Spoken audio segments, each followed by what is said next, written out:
Hello दोस्तों, नमस्कार, जय हिंद। कैसे हो? मैं आशा करता हूँ सब ठीक ही होंगे। आज हम शुरुआत करने वाले हैं जिस टॉपिक को, उस टॉपिक का नाम है मध्यकालीन भारत। मध्यकालीन भारत। इस मध्यकालीन भारत में इस्लाम का उदय हुआ। तो हम शुरुआत करेंगे इस्लाम का उदय कैसे हुआ, क्या क्या चीज़ें घटी, भारत में इस्लाम कैसे पनपा, क्या वजह रही, इन सब चीज़ों पर डिस्कस करेंगे। तो शुरुआत करते हैं इस्लाम धर्म का उदय, कि इस्लाम धर्म नाम की चीज़ कहाँ से जनरेट हुई, इससे पहले क्या थी, इस पर डिस्कस करेंगे। तो शुरुआत करते हैं इस्लाम धर्म का उदय। जो इस्लाम धर्म के संस्थापक थे उनका नाम था मोहम्मद साहब। इस्लाम धर्म को आगे बढ़ाने वाले मोहम्मद साहब थे। मोहम्मद साहब का जन्म 570 BC में हुआ था, या 570 ईसा पूर्व में हुआ था। मैं पहले आपको ये समझा दूं, ईसा पूर्व क्या होता है और ईसवी क्या होता है।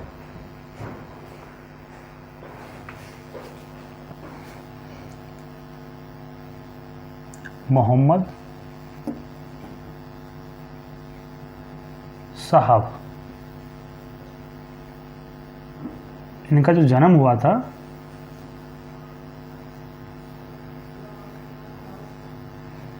570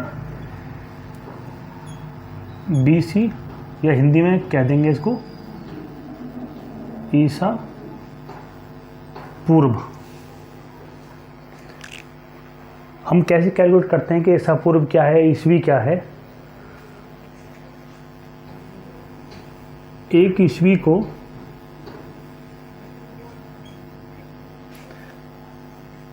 ईसा मसीह का जन्म हुआ था।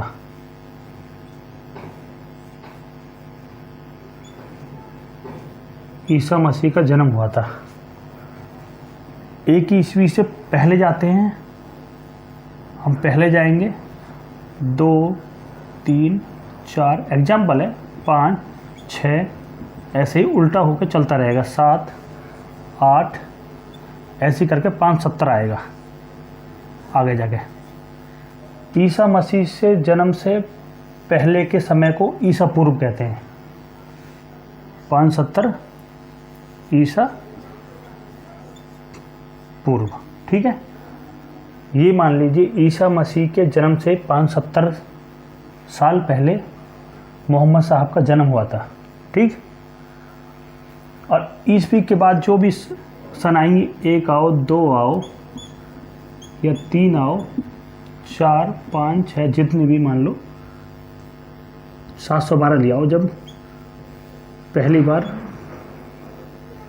मोहम्मद बिन कासिम आए थे, इसे ईसवी कहते हैं। मतलब ईसा मसीह के जन्म का जितना भी आय का समय है उसे ईसवी कहते हैं, और ईसा मसीह के जन्म से पहले का जितना समय है उसे ईसा पूर्व कहते हैं या BC कहते हैं, ठीक है। तो समझ लीजिए, अब 570 से अब इधर को ईसा पूर्व तरफ जाएंगे तो घटेगा 570, 569, 578, ऐसे कर करके एक आएगा। समझ रहे हो ना? ऐसा समय ये उल्टा चलता है। इसमें ईसा पूर्व में समय उल्टा चलता है, क्योंकि बहुत से बच्चे कंफ्यूज होते हैं। अभी जन्म तो 563 में हुआ था, ये मृत्यु 400 कुछ में कैसे हो गई इनकी ईसा पूर्व में। अभी बहुत लोग इस तरह से आएंगे महापुरुष जिनका जन्म 500 कुछ में हुआ है, मृत्यु 400 कुछ में हुई है। तो बच्चा सोचता है कैसे हुआ, क्या मतलब सन को ये बढ़ने की घट क्यों हो रही है, तो वहाँ कन्फ्यूज होता है बच्चा। तो ये समझ लेना, 570 ईसा पूर्व के बाद घटते घटते घटते घटते हम आएंगे, तब जाके 1 ईस्वी आएगी। फिर 1 ईस्वी के ऊपर हम सीधा टाइम चलता रहेगा जो होता है, ठीक है। ओके,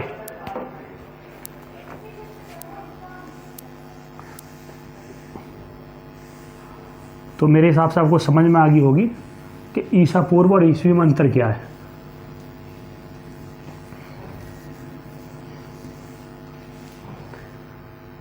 तो मोहम्मद साहब का जन्म 570 BC में हुआ था, ईसा पूर्व में हुआ था, ठीक है।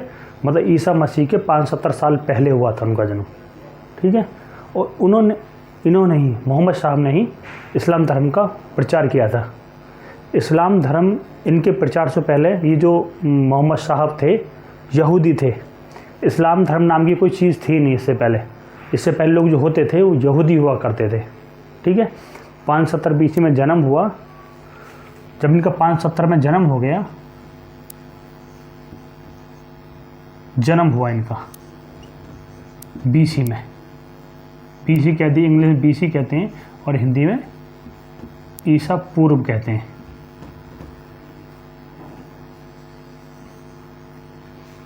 इनके पिता का नाम अब्दुल्ला था और माता का नाम अमीना था। इनके जो पिताजी थे उनका नाम अब्दुल्ला था और जो माताजी थी इनकी, उनका नाम अमीना था। जब इनकी 30 साल की उम्र हुई, 30 वर्ष बाद समय क्या आ गया, 540 BC। 70 में से 30 घटाओगे 40, 540 BC आ जाएगा। जब 30 साल के हुए तो इनका विवाह हुआ या शादी हुई। 30 साल की एज में इनकी शादी 540 BC में हुई या 540 ईसा पूर्व में हुई।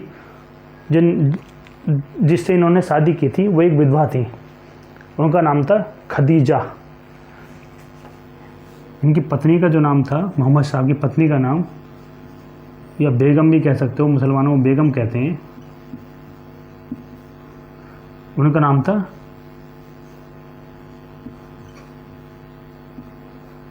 खदीजा। ये एक विधवा थी, जो खदीजा थी एक विधवा थी। इन्होंने विधवा महिला से शादी की थी। ठीक, 570 में इनका जन्म, 570 BC में जन्म हुआ था। उसके 30 साल बाद, जब 30 साल के हुए, 540 BC में इनकी शादी हुई। इनकी शादी जो हुई वो एक विधवा थी जिनका नाम खदीजा था, उनसे हुआ था। जब शादी हो गई इनकी,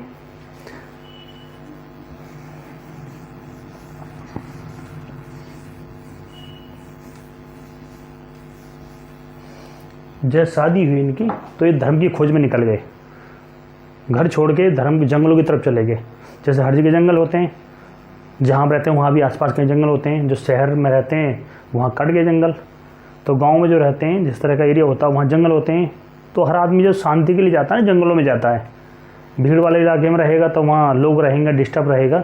जहाँ शांति जगह जाएगा वहाँ शांत रहेगा, उसका मन भी शांत रहेगा, वो जो चीज़ें सोच पाता है, उसका मन शांत रहता है। वो परमात्मा जिसे वो मानता है, आप भी जिसे मानते हो, और उस परमात्मा से अपने संबंध स्थापित कर पाता है वो बंदा।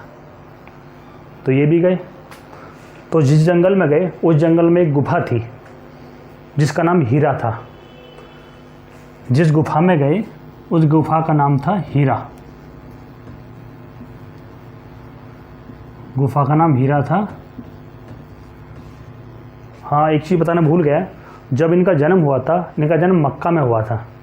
जो 570 BC में जन्म हुआ इनका, मक्का शहर में हुआ, सऊदी अरब में पड़ता है। मोहम्मद साहब का जन्म जो हुआ 570 BC में या 570 ईसा पूर्व में सऊदी अरब के मक्का शहर में हुआ था।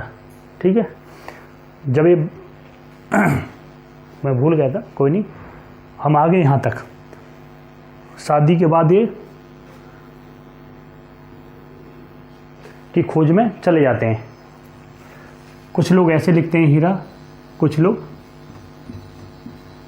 ऐसे भी लिख सकते हैं। ठीक,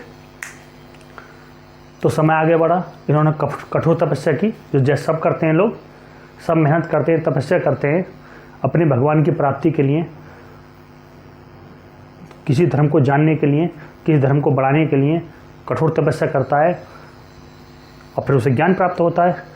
तो किताबें बताती हैं कि जिन्होंने बहुत कठोर तपस्या की, काफ़ी दिन कठोर तपस्या की, तो बताते हैं कि इन्हें जिब्राइल नाम के एक व्यक्ति आए उस गुफा में।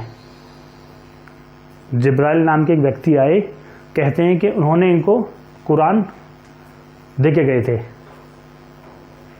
किताब ये कहती हैं कि जिब्राइल नाम के व्यक्ति आए, उन्होंने इन्हें कुरान भेंट की थी, और तभी से बताते हैं कि इन्हें ज्ञान की प्राप्ति हुई।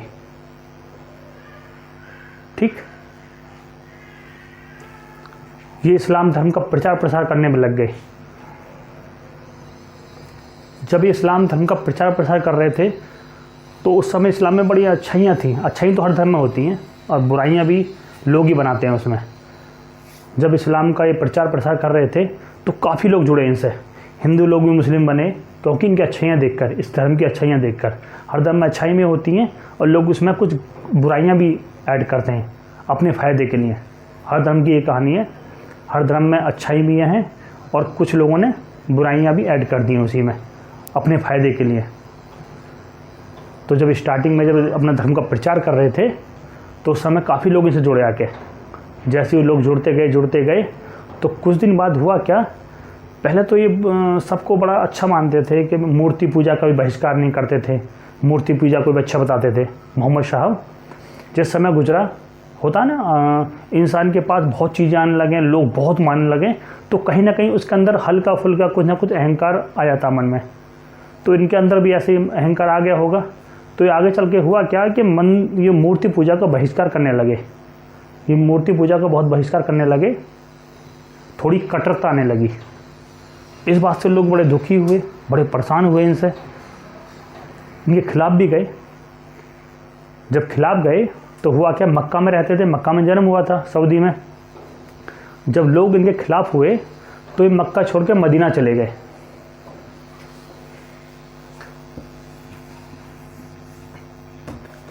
जन्म इनका मक्का में हुआ था, मक्का शहर है, और मक्का से मदीना चले गए। मदीना भी एक शहर है सऊदी का। इस मक्का से मदीना की यात्रा जो की इन्होंने, मक्का से मदीना की तरफ जो गए, इसको ही हिजरत कहते हैं। क्या कहते हैं? मक्का से मदीना जाने तरफ जो इनकी यात्रा हुई उसे हिजरत कहते हैं, हिजरत। ठीक मुसलमान। और यहीं से हिजरी संवत की शुरुआत हुई मुसलमानों में। ठीक है।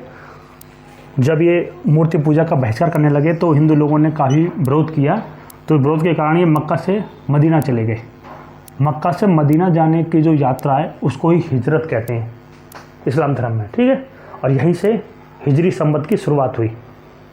ठीक, आगे बढ़ते हैं। समझ लेना, मक्का से मदीना की यात्रा को ही हम हिजरत कहते हैं और यहीं पर हिजरी संवत की शुरुआत हुई। जैसे अभी शक संवत आएगा, विक्रम संवत आएगा, ऐसे ही मुसलमानों का हिजरी संवत चालू होता है यहीं से। मतलब ये मान कीजिए कैलेंडर मुसलमानों का हिजरी संवत।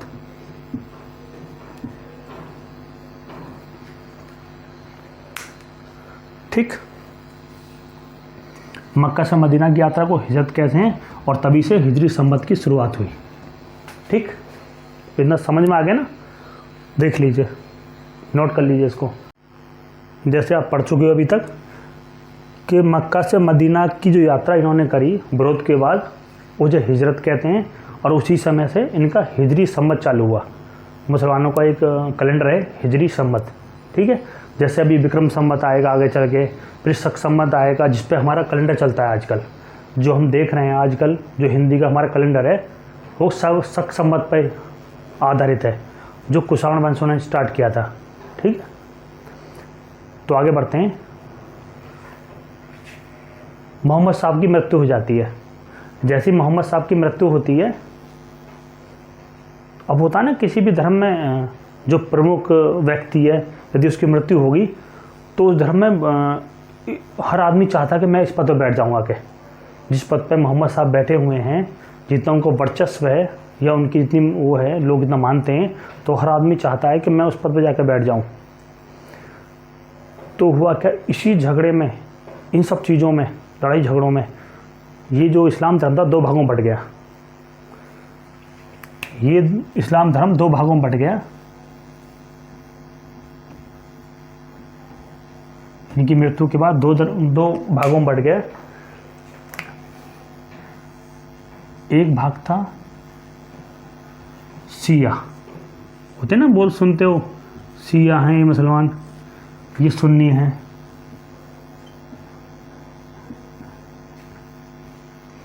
इनकी मृत्यु के बाद इस्लाम धर्म दो भागों में बट गया।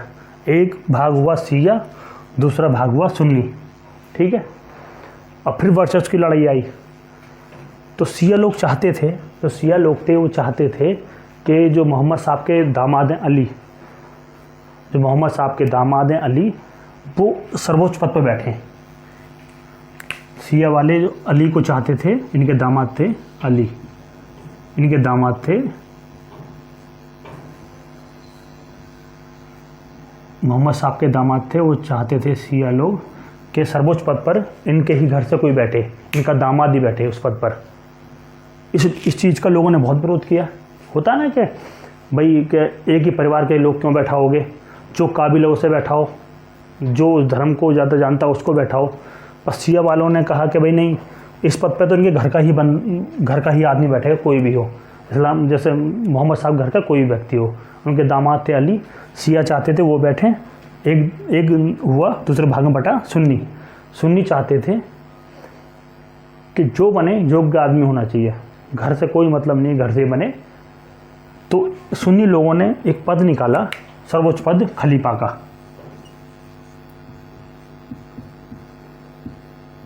खलीफा का पद निकाला इन्होंने। जैसे खलीफा का पद निकाला तो ये चाहते थे सुन्नी लोग, ये सर्वोच्च पद था,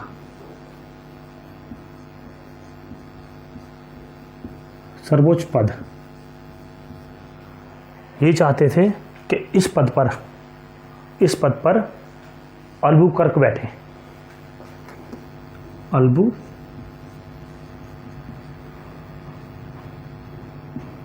अबू कर्क। ठीक, इस्लाम धर्म दो भागों में बट गया, एक शिया हुए, एक सुन्नी हुए। शिया वाले लोग चाहते थे कि इस पद पर मोहम्मद साहब के दामाद अली बैठें। सुन्नी चाहते थे ऐसा ना हो, इस पद पर जो खलीफा पद बनाया है, प्रमुख पद जो है, सबसे बड़ा पद है, उस पर अबू कर्क बैठे। इन विवाद चलता रहा। ठीक, चीज़ें आगे बढ़ती रहीं। जब तक मोहम्मद साहब थे, जिंदा थे, तो इस धर्म के अंदर काफ़ी अमन, चैन, शांतियाँ थी। लोग चाहते थे कि ठीक है, जो लोग अब इस धर्म को अपनाना चाहें वो प्यार से अपनाएं, ना कि जोर ज़बरदस्ती वाला अपनाया जाए। जिसकी इच्छा है वो अपनाए इस्लाम धर्म को, जिसकी इच्छा नहीं है वो ना अपनाए। स्टार्टिंग में यही था। जैसे समय गुजरा, जैसे इस पद पर अबू कर्क आए, खलीफा पद पर, जैसे इस पद पर अबू कर्क आए, तो इन्होंने क्या कहा कि हमें अब इस्लाम धर्म का प्रचार प्रसार करना है पूरे विश्व के अंदर। हमें यहीं नहीं रहना, यहीं तक सीमित नहीं करना अपना धर्म, इसको आगे बढ़ाना है। तो इन्होंने कुछ लोग चुने जो इस्लाम धर्म का प्रचार प्रसार कर सकते थे। ये अबू कर्क थे, ये चाहते थे कि अपना धर्म का प्रचार पहले प्यार से करो, लोगों को प्रलोभन दो। इनका मानना था सीधा साम दाम दंड भेद, हर तरह से जैसे चाहते हो इस्लाम धर्म लोग अपनाएं। तो साम हो या दाम हो, पैसा की जरूरत हो, दंड, लड़ाई झगड़े, मारपीट, मारना पीटना, जो इस्लाम धर्म को अपना ले ऐसे अपना ले, नहीं अपनाता है तो यूज करो, पैसा दो उसे, प्रलोभन दो उसे, लोभ में दो, ये धर्म को अपनाओ। तो ये धर्म में बुराइयां आती गईं। मतलब अपने धर्म को बढ़ाने के चक्कर में कुछ लोगों ने इसका मिसयूज किया। समय आगे गुजरा,